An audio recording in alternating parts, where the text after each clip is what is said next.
Alain, propos d'un Normand. Concierge et enfant. Comme je réfléchissais sur les mésaventures d'un ménage pauvre et chargé d'enfants, qui ne trouvait pas où se loger, je vins à considérer les choses de la loge même du concierge. La perspective changea. Il faut avouer que les enfants, si on les laisse à eux-mêmes, sont de terribles démolisseurs, sans compter qu'ils font un bruit d'enfer. Je sais qu'il y a des enfants tranquilles, mais cela est triste à voir. Raisonnablement, il faut désirer que les enfants soient bruyants et remuants. Ce n'est point méchanceté à cet âge-là, c'est vivacité. Ils ont une ardeur à l'action qui serait admirable, si elle s'exerçait dans un domaine approprié. Dans l'escalier d'une maison, il faut convenir que ce n'est guère supportable. Essayez de peindre à neuf. En dépit de tous les écriteaux, les enfants y mettront leurs mains. Ce sera un jeu. Ainsi pour tout. On peut excuser les concierges et les propriétaires. Il faut penser aux parents aussi. Ils ont des oreilles comme les autres. Ils ont des dégâts à payer, comme les autres. Ils n'en sont pas toujours plus tendres. Ils tombent des gifles de temps en temps.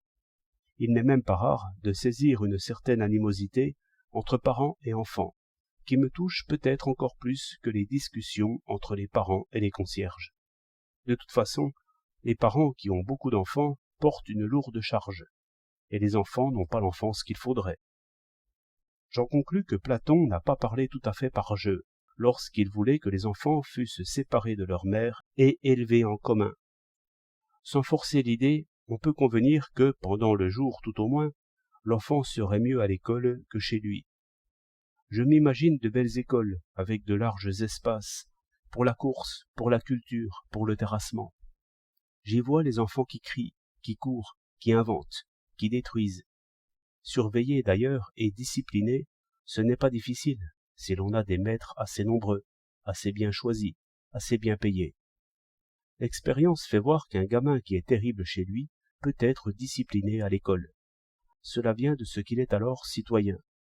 Tandis qu'ailleurs, tous les droits lui étant refusés, car rien n'est à lui ni pour lui, il se met en état de guerre. À l'école, au contraire, il vit en alliance avec les autres. Il s'exerce réellement à la vie commune. Les lois auxquelles il se soumet sont les mêmes pour tous. Ainsi, il conçoit une justice d'enfant et la pratique par nécessité. Je tire de là que nous sommes bien loin d'avoir autant d'écoles qu'il en faudrait.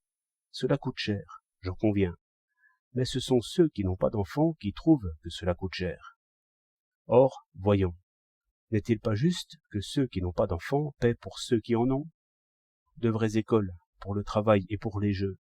Voilà ce que nous devons, avant toute chose, aux familles nombreuses. 19 juillet 1910.